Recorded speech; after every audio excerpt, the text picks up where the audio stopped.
and buy it. The Bambu Labs A1 Mini is an amazing 3D printer, especially for beginners. I got mine a couple of months ago now, and as essentially a beginner to 3D printing, I couldn't have asked for a better beginner experience.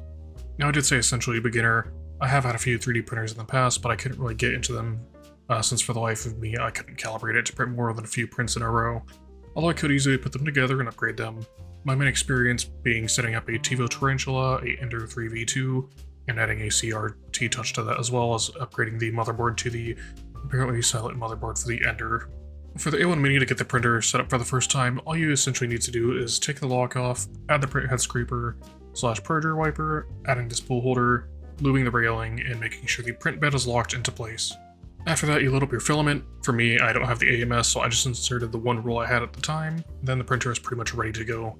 The only other setting up you may need to do is connecting to your home's Wi-Fi if that's something you are interested in, so the initial setup is a 10 out of 10 experience for any user. Anyways, I've already been able to print a big project already with my A1 Mini without having really any issues, and all I really needed to do is that initial setup. Although the only bit of trouble that I did have is that much like older regular printers, the A1 Mini can only connect to 2.4G network connections, it seems, and I for the life of me can't get my router to split its bands to allow me to connect to it.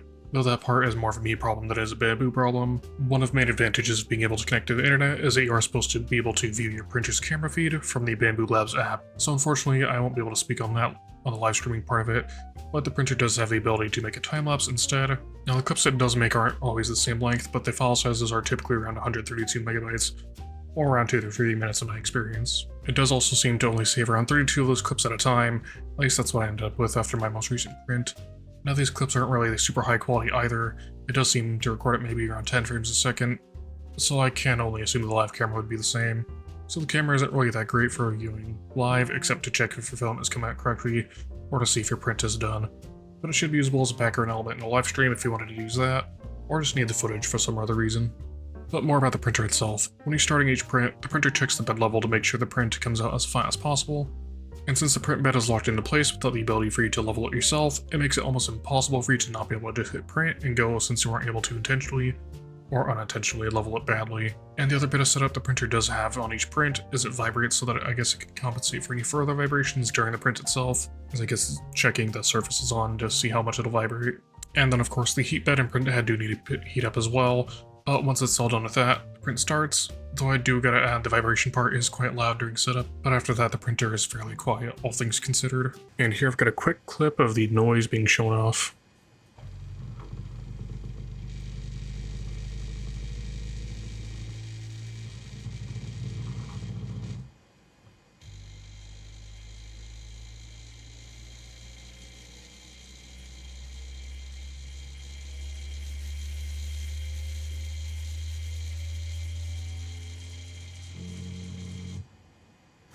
The build volume is only 180mm, or a little over 7 inches on the X, Y, and Z axis, so not quite as big as your Ender 3v2 or regular Bambu A1, but is definitely serviceable for a lot of the trinkets you might be interested in printing off of somewhere like MakerWorld. And unfortunately with that build plate size, I did end up having to print my first big project in about 8 pieces to make sure it would actually be printable on there. I probably could have shrunk it down to 6 or so pieces, but I just wanted to be safe with the size of each piece. And I keep bringing up this big project, so what is it? Well, first I did have to relearn how to do a little bit of 3D modeling, so I had to download and install Rhino 3D, a trial version in my case, so that I could even make it. But since one of my friends is pretty big into rhythm games, and I'm sort of into them, mainly my favorite being Beat Saber personally, and then Sound Voltex being a second, I decided to make a mini Sound Voltex machine. And to start with that, since I already had a mini controller, I went to Amazon and found a small keyboard with a knob on it for volume and other key functions, a small monitor with a touchscreen so I could log in without needing a full keyboard. Then also I had a Xeno board lying around so I could use that for computing. And after acquiring those, I went to measuring and modeling. The model itself didn't take all too long to create since I had a little bit of experience with the software before. It wasn't too hard to get back into. But to make this, it probably took me a few hours to get the initial model made once I figured out the software again. And then another couple hours after figuring out how to close any holes left on the model after cutting it into different pieces. But with all that made, I got to printing with these larger parts. It did take me about 3 to 4 hours per print, but once it was all done, I got some super glue, stuck the entire thing together, and now I have a mini rhythm game machine. I so would, except I do plan on taking it apart and remaking the model later on to where the pieces all fit together, just stuck together instead of having to glue it together. And I gotta say I'm pretty happy with the overall print quality from both my project and the other random stuff I have decided to print.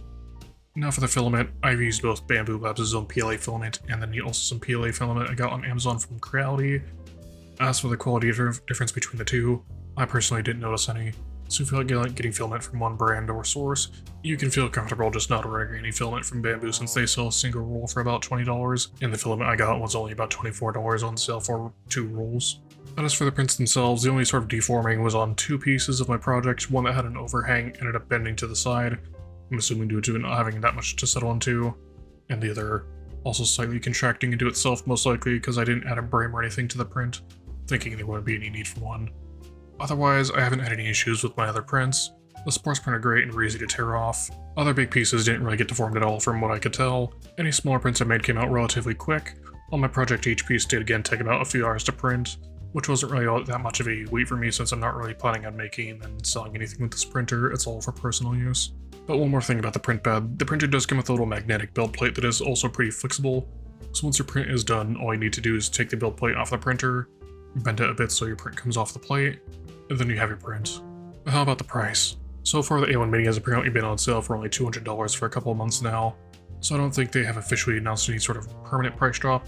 But at $200, it is an easy buy, even if you're not 100% set on getting a 3D printer, since all in all it's not that much of an expense.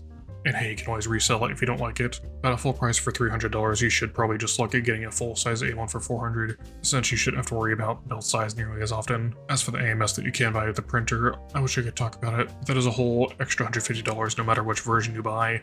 But if you think you do want to print in more than one color, I would say sit on it for a day before deciding to buy what you want to buy, since buying the AMS on its own will run you about $250 instead of $150. All in all, I would give the A1 Mini a solid 9 out of 10 as a product and a printer. Really, at one point being that they don't have an up-to-date Wi-Fi card and everything in there allowing it to connect to any router, since anyone that isn't technically inclined probably isn't going to be able to figure out why their printer isn't able to connect to the internet if it's not set up properly. But otherwise, again, print quality is amazing. Overall, it's been at a good price point for a while and is still worth the purchase even at full price. The printer was a super easy setup, has been working pretty much flawlessly since I've got it. I would highly recommend this printer to anyone who is either new to 3D printing, or have I just had any sort of frustrating experiences with 3D printers, like the Ender 3. But hey, let me know what you thought of this video and your experiences with any of Bambu's other printers.